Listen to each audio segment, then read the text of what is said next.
नमस्कार दोस्तों, आज का पावन दिन नवरात्रि की शुरुआत है। आप सबको नवरात्रि की हार्दिक बधाइयाँ। और आइए आज हम बात करते हैं माता दुर्गा के बारे में और किस तरीके से ये नवरात्रि हमें एक सुंदर शिक्षा देती है जीवन को जीने का। सबसे पहले हम माता दुर्गा के स्वरूप की चर्चा करते हैं। हम देखते हैं कि हम सदा कहते हैं कि वो शक्ति स्वरूपा हैं, वो भगवान शंकर की अर्धांगिनी हैं। लेकिन जब दुनिया में आसुरी शक्तियाँ बढ़ती हैं तो वो माता दुर्गा का रूप लेती हैं, असुरों का संहार करती हैं। अब अगर हम इसको सिंबॉलिक रूप में देखें तो इसका क्या महत्व है। हर व्यक्ति के अंदर अच्छाइयाँ भी होती हैं, बुराइयाँ भी होती हैं। माता दुर्गा हमें ये संदेश देती हैं, नवरात्रि हमें ये संदेश देती है कि हमें अपने भीतर की उस आसुरी शक्ति का दमन करना है और जो हमारे भीतर की दिव्यता है, जो हमारे भीतर के सुंदर गुण हैं, हमें उन्हें बाहर लाना है। नवरात्रि हमें ये याद दिलाती है कि अपने भीतर की दिव्यता को पहचानो। हम क्या कहते हैं कि दुर्गा माता हमारी कुल देवी हैं। कुल देवी का क्या अर्थ होता है कि हम उनके वंशज हैं।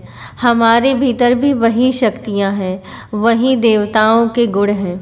और नवरात्रि का ये पावन समय हमें याद दिलाता है कि किस तरीके से हमें अपनी शक्तियों का इस्तेमाल करना है, अपने उस देवत्व को जागृत करना है।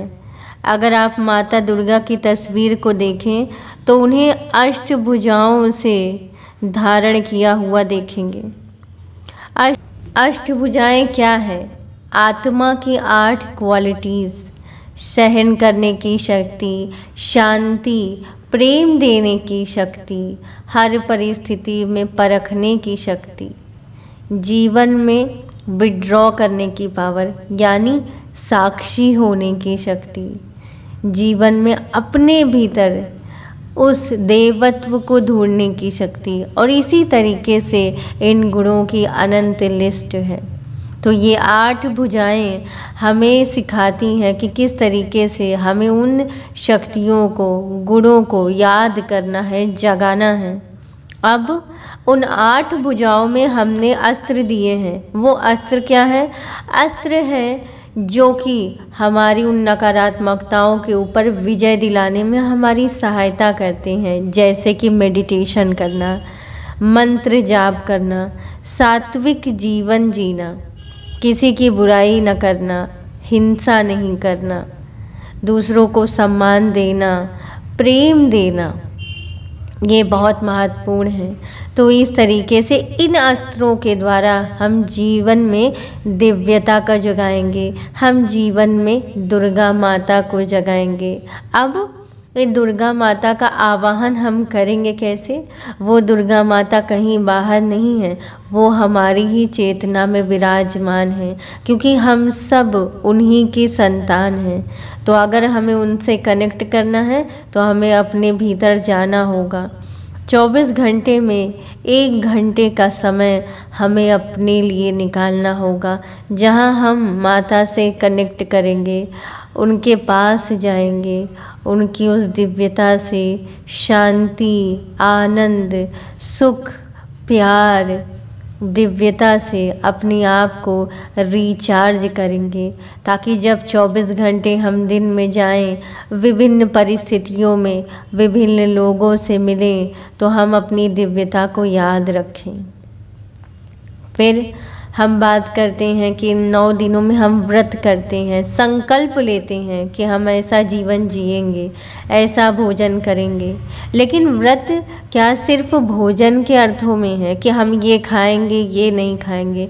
व्रत इस बात का है कि जो ये 9 दिन हम पालन करेंगे, हम आगे की ज़िंदगी में भी उसका पालन करेंगे। अर्थात अगर इन 9 दिनों में हमने एक संकल्प लिया कि अब हम किसी की बुराई नहीं करेंगे, किसी की कमज़ोरियों का चिंतन नहीं करेंगे, तो ये एक संकल्प हुआ संकल्प से क्या होता है कि हमारी आत्मा शक्तिशाली बनती है, हमारी चेतना में अनुशासन आता है।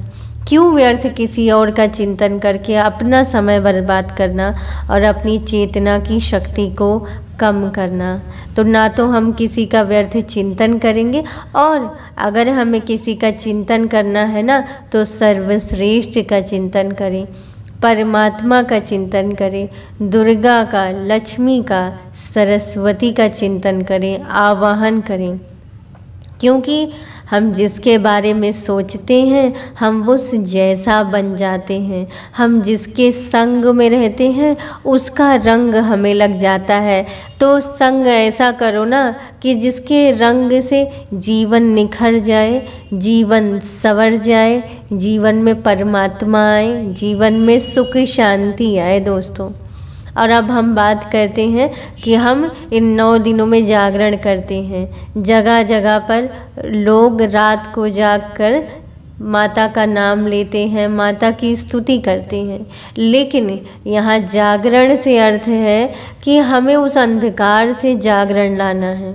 हम कहते हैं कि हम कलयुग में जी रहे हैं। कलयुग में सतयुग कैसे आएगा जब हम जैसी एक एक परमात्मा की संतान अपने देवत्व को जगाएगी, जागृत हो जाएगी कि मैं कौन हूँ, मैं परमात्मा की दिव्य संतान हूँ, मैं परमात्मा की महान संतान हूँ, मेरे भीतर असीमित शक्तियाँ हैं, मैं प्रेम का सागर हूँ, मैं आनंद का सागर हूँ, मैं शांति का सागर हूँ। तो क्या होगा, हम जागृत हो जाएंगे, हमारे भीतर एक नए तेज का, एक नई शांति का जन्म होगा, एक नई शक्ति का जन्म होगा। तब हम असली अर्थों में परमात्मा की संतान बनेंगे। और अगर हम बात करें तो नवरात्रि की बात गरबा और रास के बिना तो संपूर्ण हो ही नहीं सकती। वो सुंदर रास जिसमें हम अपने पार्टनर के साथ डांडिया लेकर डांस करते हैं। कभी आपने सोचा है कि डांडिया किस बात का प्रतीक है? डांडिया प्रतीक है हमारे संस्कारों का। कुछ संस्कार हमारे पास हैं, कुछ संस्कार हमारे जीवन में आने वाले लोगों के पास हैं। अब अगर हम एक दूसरे के संस्कारों के साथ तालमेल बिठा लें तो क्या होता है, हमारा जीवन रास बन जाता है, नृत्य बन जाता है, प्रेम से भर जाता है। लेकिन अगर हम एक दूसरे के संस्कारों को समझे बिना एक दूसरे के साथ जीवन को जीने लगे तो शायद वो डांडिया आपस में टकराने लगे और टकरा कर टूट जाए। तो गरबा हमें सिखाता है कि किस तरीके से इस संसार में हमें विभिन्न व्यक्तियों के संस्कारों के साथ सहयोग की भावना रखनी है, समझना है कि वो व्यक्ति किस स्थिति में है, किस परिस्थिति में है, उसे स्वीकार करके अपने जीवन में शांति से आगे बढ़ते जाना है।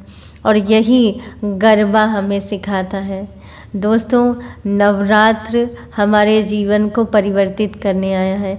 ये 9 दिन आपकी ज़िंदगी को परिवर्तित कर सकते हैं। तो आप भी इन बातों पर ध्यान दीजिएगा और स्वयं चिंतन कीजिएगा। आज के वीडियो में इतना ही। नमस्ते।